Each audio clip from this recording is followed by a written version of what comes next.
Welcome to the Porecast. I'm your host, Carly Harmson. As a licensed master esthetician with nearly 2 decades of experience, I feel confident to meet you here every week to educate about the latest trends and must-have skin treatments, as well as to decode the science and demystify the overwhelming world of skincare. Whether you're a wide-eyed, curious beginner or you're a veteran skincare pro, this is the podcast for you. So grab your favorite face mask and come discover with me someone who's not only a skincare guru, but also a card-carrying member of Skincare Obsessed, just like you. Get ready for this episode of the Porecast, starting now. We are back to continue our discussion on the skin microbiome. How are you doing? Are you enjoying the lessons? If so, I would love a shout out on your social media or feedback to me directly in the form of an email or a DM. Feel free to share a snippet of the course in a video or reel, or post a snapshot of a slide you really enjoy or resonated with as we've gone through these slides. I hope you're truly enjoying learning about the skin microbiome, which is almost like a system on its own. In this lesson, we learn the why, in which we will discuss the importance of a balanced and healthy skin microbiome. So just to review where we left off, the skin microbiome is a unique ecosystem or community that exists on the surface of the skin mostly, and is made up of bacteria, fungi, viruses, and more. Its purpose is to protect us from pathogenic invaders. It can also help to reduce inflammation and support healthy hydration and moisture balance in the skin, which we will discuss in more depth in this lesson. In balance, the skin is protected, which reveals a more vibrant skin. And in dysbiosis, it can contribute to undesirable skin symptoms, even leading up to serious skin issues and disease. And at this point, you may be asking yourself, well, what's in it for me? But probably not. Otherwise, you wouldn't have enrolled in this course. You know there's value in knowing about the skin microbiome. So perhaps instead, your clients may be asking you, why do I care about this invisible thing that I can't see? And when you are trying to explain to them the importance of a healthy microbiome, it's always best to come with a simple answer. And that might be this: a healthy skin microbiome is beautiful skin. It's true that when the skin microbiome is intact and optimized, the skin is more radiant, but it also functions better to protect our skin from free radical damage that can ultimately cause aging. It can help to reduce inflammation. It can help to improve our moisture balance, maximize skin immunity, and prevent disease. These all lend themselves to a more beautiful, visually radiant outer layer of skin. And we will discuss more specific beauty benefits of a biome intact in a following slide. Now, as a master esthetician with some medical clinical experience, I always find it interesting to see how the medical dermatology world is viewing important topics such as this. And what I can tell you is that there is a monumental shift, a paradigm shift happening in dermatology right now. More and more dermatologists are turning away from the traditional standard of care when it comes to skin disease and are starting to heavily focus on the health of the skin and the gut microbiome. And they are utilizing prescriptive and clinical treatments to really achieve that balanced microbiome. I'm telling you, this is majorly disruptive to the skincare world. And I've got my bucket of popcorn here, anxiously watching it unfold. Maybe not popcorn, that's kind of a gut buster, but medical doctors are moving away from use of topical and oral antibiotics as go-to treatments for non-life-threatening conditions like acne or rosacea. Instead, dermatologists are seeking biotics in topical skincare.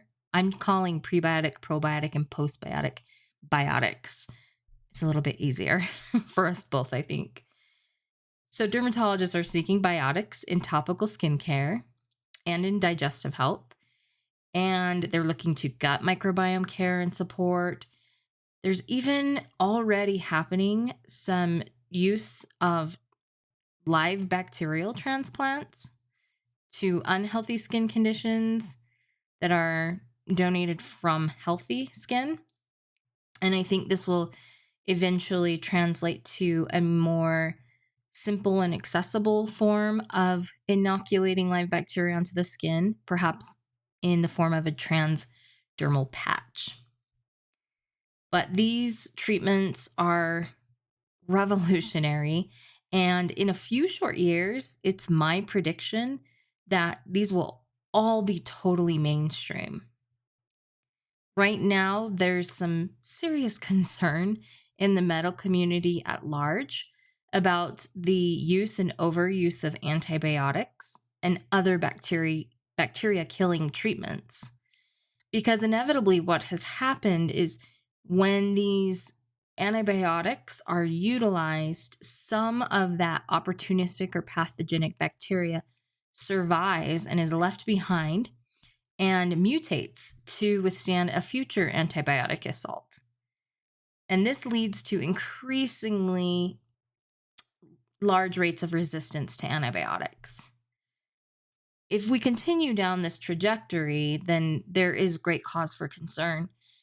So the medicine is currently researching alternative approaches to treating certain bacterial infections. And this is emerging, it's research that's happening right now, but there's certainly a direction of using certain microbes of the skin and gut, like in particular a group of viruses, to treat bad, doing finger quotations, bacteria by killing it and eating it, which, if were to cause a bacteria to mutate or a microbe to mutate, the cool thing about this group of viruses is that they will mutate with it. So I'm aware of one clinical skincare formula that's using this technology right now in topical skincare and is available to the public. So it's really, really fascinating stuff. Luckily for you, you're not left behind in the new approach to skincare, health, and treatment, and you will be joining the forefront of this monumental change in the skincare world along with many of these dermatologists. So, skin microbiome clinically and prescriptively is already happening. Let's talk about it aesthetically. There are so many specific benefits to a healthy skin flora when it is balanced and robust. This includes, first and foremost, protecting our skin and our body from pathogens, as we've already discussed. And of course, this reduces the instances of inflammation, flares, as well as actual infections and disease. I've alluded to some of these already. Some of them I haven't shared. So these are all some really important reasons to have a really healthy, strong microbiome. So, and those beauty results include that a skin microbiome intact can help to prevent transepidermal water loss, also known as TOOL, by supporting the barrier of the skin. The skin microbiome can also support the immune system, which can help to reduce inflammation by talking or upregulating or dysregulating immune cells, letting them know when it is time to mount a defense. And in some cases, it may be, one of these opportunistic bacteria, and our immune cells tag and are aware of the existence of this potentially pathogenic bacteria. And it's up to our microbiome, the microbes that make it up, to let them know if this is a real threat or not. Unfortunately, there's a lot of confused immune systems, and the communication between the microbiome and the immune system is not happening, which is putting a lot of skin into like a chronic state of inflammation that's not necessary. So this is an important component of and feature of the skin microbiome.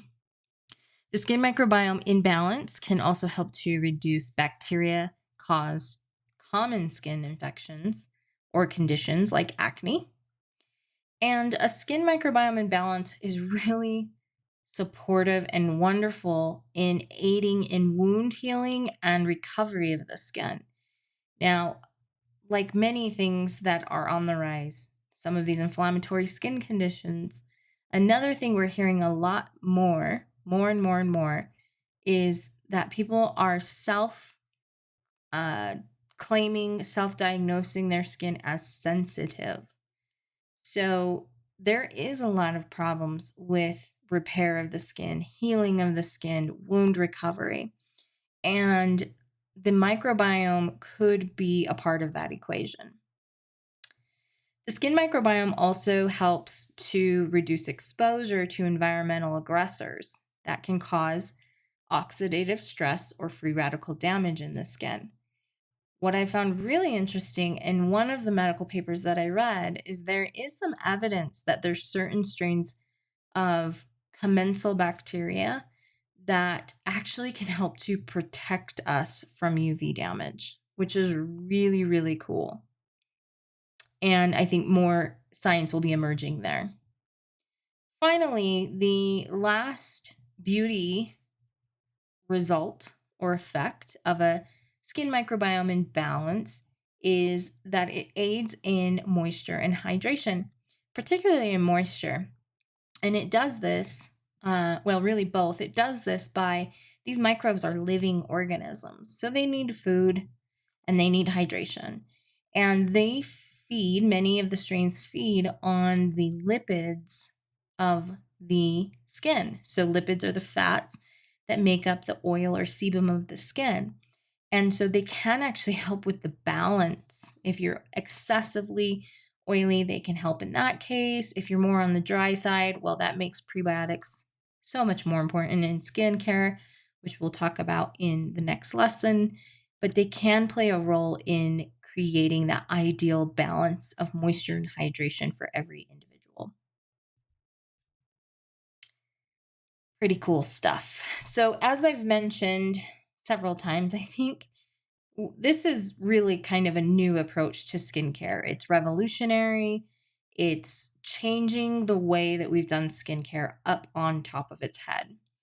And that's a good thing. This is the way that I wish I would have been taught skincare almost 20 years ago. I just think of how many more clients I could have helped to achieve their skincare goals and how much faster and more efficiently I could have done that. So focusing on the foundational, functional pieces first, and then the superficial visual parts later. So a new protocol might look like this. Get the skin microbiome in order. And I will teach you in the next lesson exactly how to do that. Once the skin flora is beautifully harmonious, and I'm telling you, everything else comes along so much more easily. So next, we'll ensure that the skin barrier, also known as the lipid barrier, is strong and fortified. And look for an upcoming course in 2023 where I teach all about the skin barrier, because along with the skin microbiome and biotic skincare being the number one trend in 2022, Right behind that is barrier repair skincare. I do not think this is a coincidence. I think we have more and more skin and dysbiosis and compromised barriers than ever before. And I have a lot of anecdotal theories as to what's causing that, but I think it's a pretty educated guess. But what I can tell you is that when there is a compromised barrier, there's usually a compromised microbiome. These work in tandem together to protect the skin. So, those are our two main foundational pieces to a really great approach to skincare. Next, we will focus on prevention through topical products and treatments, specifically with ingredients like antioxidants, to prevent aging, oxidative stress, and damage later. Finally, at the very tippy top, and really the last priority, in my opinion, in my approach to skincare, is the correction. Yes, we are going to need to incorporate correction into our treatment plans with professional treatment and home care, because a lot of what we see in terms of undesirable skin symptoms, especially as they relate to aging, is caused from damage that was done years ago. So, although we maybe now have the microbiome intact, the barrier strengthened and fortified, we've got the prevention happening, we still may have some of these symptoms of damage done years or decades ago. So, we do need to bring in some correction. But what I'm going to tell you is that when those other foundational pieces are in place, the correction step comes much more easily. So the money that your clients are their hard-earned cash that they're investing into your product recommendations or your treatment is going to have much better outcomes, which is going to help with retention of that client and help you build your business. So we do need to target that correction with some topical products, treatments, and modality, but we want to make sure these other foundational pieces are in place and intact first. And as estheticians, largely due to the demands of our clients, we don't build up from the foundation. We work from the top down. So we start by trying to correct. And it can work, but what I'm saying is it takes longer to get there and the results may not be as great as if we work from that foundation or bottom up. The skin will respond so much better to corrective treatment when we work on the foundation. So let me just give you a real world example of this. I received an aggressive laser resurfacing treatment in fall of 2021. I did this because I still have some textural scarring, pockmark scarring from the grade 4 cystic acne that I suffered with over 10 years ago. Yes, I still have scarring, and that is in part because my lifestyle, the things that I like to do, which are oftentimes outside in all seasons, does not lend itself to me being a great candidate for some of these treatments. I will also admit that I'm a little bit of a sensitive baby, and it's kind of the last thing I want to do is get my face microneedled or get hit with a laser. So I finally did it, and it was a laser treatment, a new laser treatment that would be equivalent to like a CO2 laser resurfacing treatment.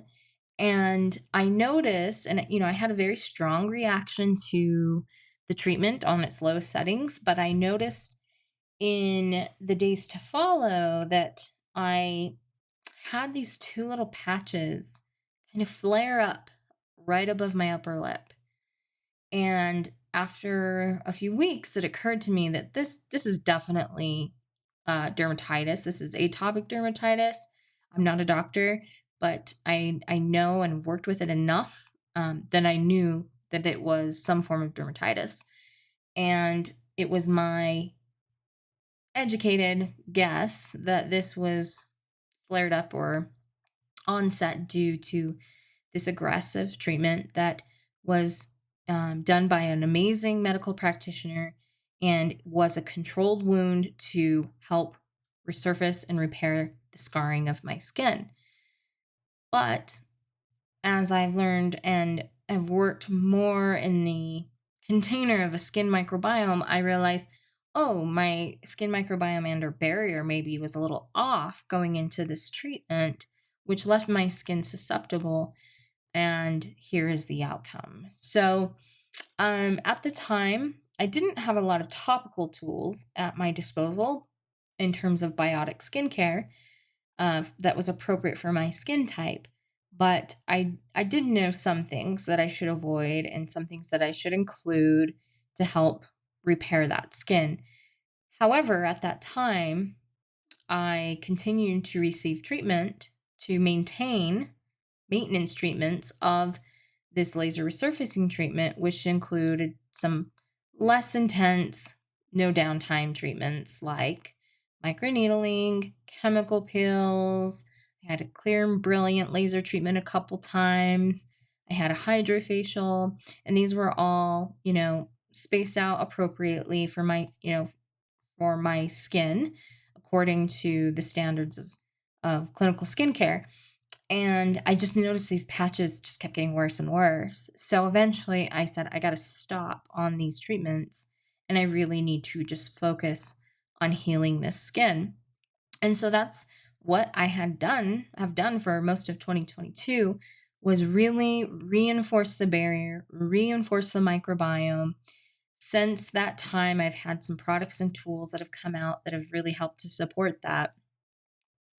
And I can now, have a superficial to medium depth chemical peel, and those patches are not flaring up, nor do they appear to be existent. So that is an example. That's my anecdotal experience of how when the skin microbiome and or barrier are not intact, and we receive these aesthetic or clinical treatments for the skin, in some cases, we could be doing more damage than good.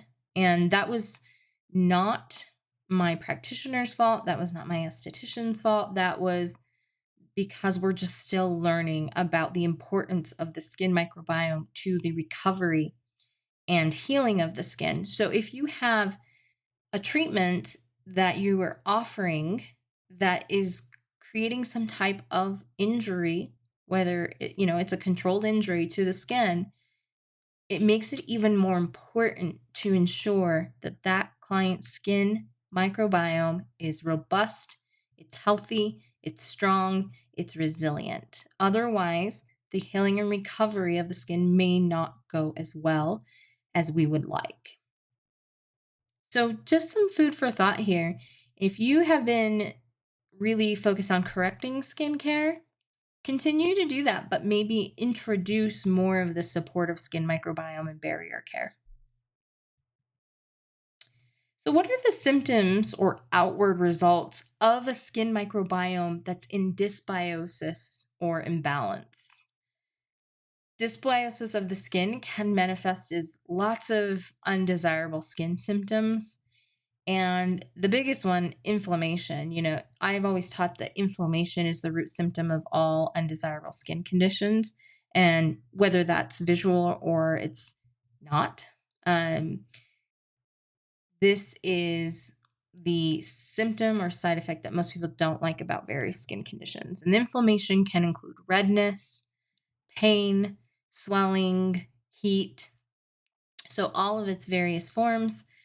And also, a skin in dysbiosis can manifest as unhealthy, just generally unhealthy skin. So, just looking at someone's skin, maybe seeing some unevenness or patchy redness or dull, lackluster skin, or maybe some areas that are flaking or peeling. These can all be signs of skin in dysbiosis. In conjunction with that, barrier problems. Like I said, if you've got one, usually you've got the other because they are so interconnected.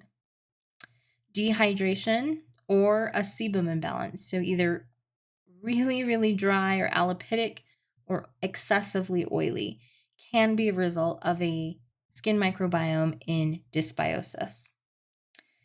Acne vulgaris, there's a lot of research that is directly linking acne vulgaris to skin dysbiosis and the wrong ratio or composition of naturally occurring bacteria on the skin. Rashes, hives, contact dermatitis, especially if they're unexplained, could be a result of skin and dysbiosis. And then, worst case scenario is skin disease. So, rosacea, what is rosacea? We say that we know that there's a genetic or hereditary component to rosacea. We know all about flares. We know what triggers flares, but rosacea is still considered slightly uh, mysterious in that we don't know exactly what causes it, but there's a lot of theories around from the experts. And I will tell you that every single one of those theories has something to do with the skin microbiome and or the gut microbiome, which is very connected to the skin microbiome. So to me, that's almost just quite literally a condition or result of a skin microbiome imbalance. If you think of rosacea patients that have been studied, there's some common threads. One is that they have, on average, about 10 times more mites on their skin than the average normal or healthy skin. So that is a skin microbiome problem. And then just teasing into the gut microbiome, which I will be teaching on in my other mini course, is that rosacea has they find that H. pylori is common among rosacea patients, which is a bacterial infection caused by gut dysbiosis. So these conditions, psoriasis, can be linked to skin microbiome, gut microbiome, and of course is now being labeled as an autoimmune condition, which immune system works through the gut microbiome and the skin microbiome. And then atopic dermatitis, which is eczema. And there's some real interesting studies right now that are happening or have happened. And one that I find just fascinating and interesting is studying directly the rise in childhood and infantile atopic dermatitis. And this study takes a look at groups, children in different socioeconomic classes, which the study dictates. And that's based on mother's education level. And what they found is that the higher the education of the mother, the more likely that a child or baby will have eczema and topical allergies, and the severity increases with the education level of the mother. So they found in the groups that are on the lower socioeconomic status based on the mother's education level that the instances of eczema were much lower in those groups, and when they were present, they were much more mild. So the theory or thesis of that, the outcome of that study, was really this idea that these socioeconomic classes have differences in how children are born and raised. So these things include things like grime exposure, where they're finding grime exposure is less in the higher socioeconomic classes. And that grime exposure actually is really important in helping to build our microbiome and to help train our immune system. Other things that are considered are food, solid food exposure, nursing with breast milk, and the duration of that. All of those things can play a role or are being assumed to play a role in the building of the skin microbiome in those really important early years. So it's a fascinating study. And if you are interested in it, reach out to me and I will send you that link on that study. So just a little more support in the education and information of the skin microbiome and the barrier. The microbiome is largely responsible for alerting the immune system to invaders or irritants like pathogens, toxins, and allergens. When the barrier is compromised, its purpose is an actual physical barrier. And when it's compromised, it allows more instances of the invaders or irritants to get into the skin, which then can trigger the immune system. So inflammation takes place. The weak barrier and unhealthy microbiome, sometimes the unhealthy microbiome is confused too and can trigger the immune system to take action, which can be inflammation over and over and over again, which contributes to aging, reactivity, dysfunction, and in serious cases, disease or severe topical allergies. I call this skin inflammation. So, healthy skin synergy comes from a strong, resilient skin barrier in conjunction with a robust, diverse, strong skin flora. And this in turn supports the skin immunity. It is here in this magical sweet spot that we really achieve ultimate skin health. Now, did you learn that in skin school? I don't think so. So, I have a few podcasts that are linked that I highly recommend you give a listen. And if not right now, just find them right now, download them to your device, and add them to your queue to listen to when you're at the gym or driving in the car. There's some great information provided by industry and medical experts that support the information taught in the lesson today. You can find those links below. I will see you in our next lesson where we will discuss how to apply this knowledge in treatment of the skin microbiome. I can't wait. See you over there. Thanks for tuning into the podcast. If you liked this episode, be sure to share it with a bestie or on your socials. And if you love the episode, please leave a review wherever you get your podcasts. Your positive feedback means so much to me. You can connect with me at The Real Besthetician on Instagram or The Besthetician anywhere else. And hey babe, this week's podcast looks like clear with a chance of glow. See you next time.